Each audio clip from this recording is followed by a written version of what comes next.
Hey, I'm Phoebe Bridgers, and you're watching AMBY.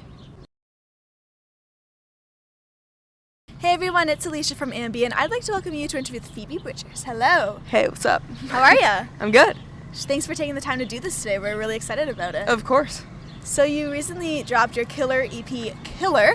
So I was just wondering, what's been the coolest thing to happen since it came out?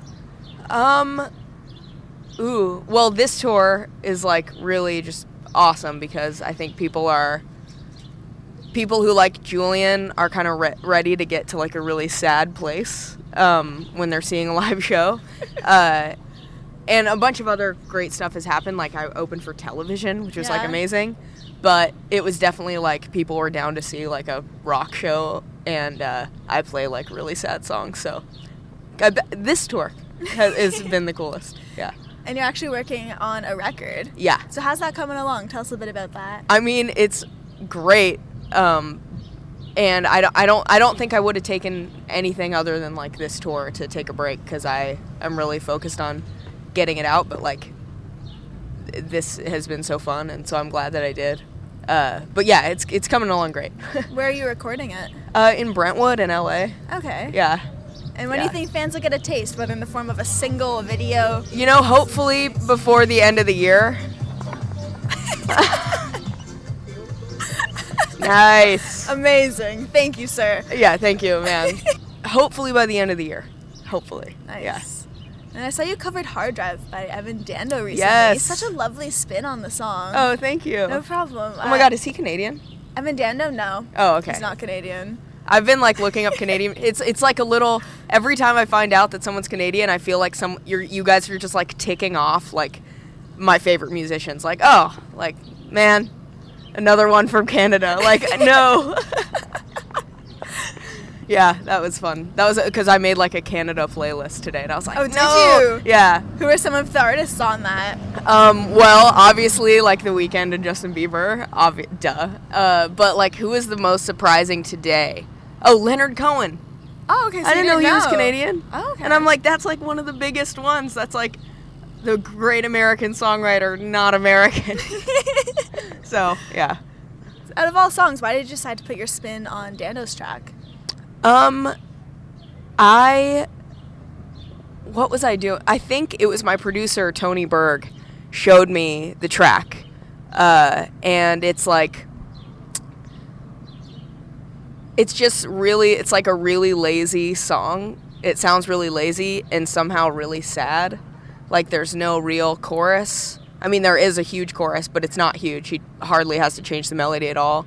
And it's just like a list of, I don't know, something so sad about it. And I love that record. His solo record is amazing, so.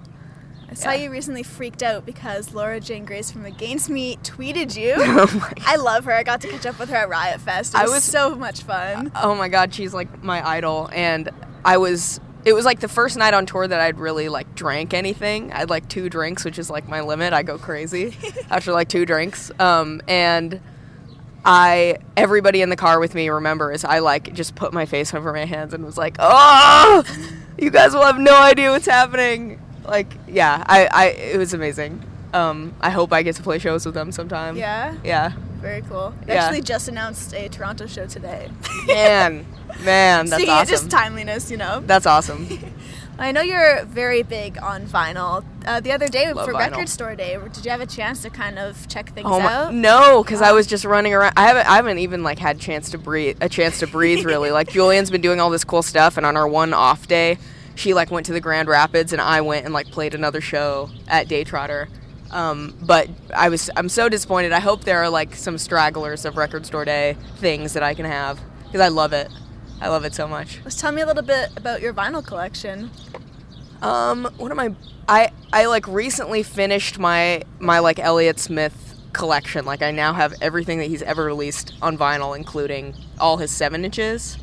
And that was like a super great moment because I've been collecting it for so long, and finally it was like, oh, wait, I have it all. Like I go to Amoeba by my house all the time and pick stuff out, and I finally finished it, and so that was like great. But I have a pretty sizable record collection. How many do you think you have? Oh man, I went through a breakup like last year, and he like stole all his records from me. So I have no idea now, but it's still huge. So I can't even do a guesstimate. It's like giant.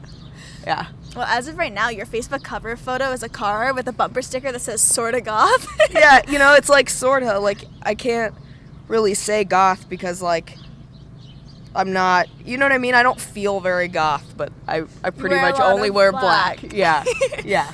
I was going to say, just tell me a little bit about your style and what you kind of really like wearing while you're on stage. What I like wearing and what is, like, possible for me to wear have been two different things recently. Like, for the Day Trotter show, which was my only, like, headlining show this tour, was I, like, went through all this trouble to, like, iron, like, this pantsuit or jumpsuit from Se Chung, who I just modeled for, and, like, it's just, like, the most amazing stuff. But every other day I've had, like, no time, which is cool because I just wear jeans and, like, a different metal shirt or punk shirt every day. So that's fun, too. But I like dressing up a little bit sometimes. That's cool. Yeah. I like the new merch that you have, too. That it looks very metal. I didn't even realize at first. I thought it was, like, an old 80s metal shirt. It's so neat. I think it's, like, an actual Norwegian guy. I just found him online and he had all these metal designs. I was like, will you do my t-shirt? And he got back to me in like a half hour with the design. That is so cool. Yeah. I'm going to bug you for one later. Hell yeah, dude. I was wondering, do you ever have the urge or have you Googled yourself before? Yes? That face is like, I kind of wish I didn't. Oh, I so wish I didn't. Across. I think I've actually texted my manager before, like, how can you deal with this? Like, how I've got just like, when, like, photos of yourself are just, like, really HD and, like, up close. Also, I was in, like, an Apple commercial when I was, like, 19, and there's this, and I'm singing, and we were actually playing, and so I'm, like, playing really hard, and there's one freeze frame of my face, like, and that's, like, a very popular one for me to, like, cry to on, like, Google when I do succumb to the urge to Google myself and make myself hate myself. But yeah. Speaking of photographs, what's the last photo you took on your phone? I'm, like, looking at it. Oh, I think it was of Detroit. In my hotel room of Detroit, it was like, it's Detroit, so it's like industrial wasteland, and then just this huge goth church was outside my hotel room. I was like, that's so cool. I've actually had that, like, a lot, because you don't have that in LA at all. Yeah. Like, no old buildings, like, really. And on this tour I've seen so many, so that's so cool. Yeah. Awesome. And just outside of music and performing, what are some of your favorite things to do when you have downtime or just simply for fun? I don't know. I mean, I feel like I've been asked this question before, and I'm always like, listen to music? I mean, yeah, kind of. Like, it's like listening to records is like my favorite thing. Also, I binge watch TV. Marshall, my drummer, is like in the middle of Dexter right now, which I already watched. So good. And so I'm watching it again. And that has been, like, wasting my whole life. But I love it. Okay, hopefully Marshall doesn't watch this. What were your thoughts on the ending? I mean, obviously I cried. Deb died. I cried. But everything else about it sucks. Hannah is horrible. I couldn't stand I can't stand ending. Hannah. I couldn't stand the ending, but Deb is, like, the most amazing actress.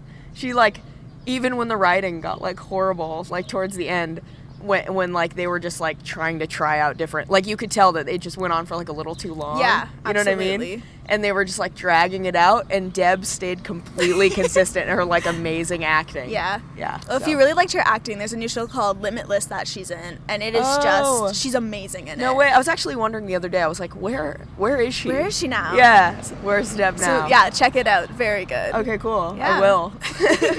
Let's wrap everything up today. Is there anything you want to say to all of your fans who are going to be viewing the interview?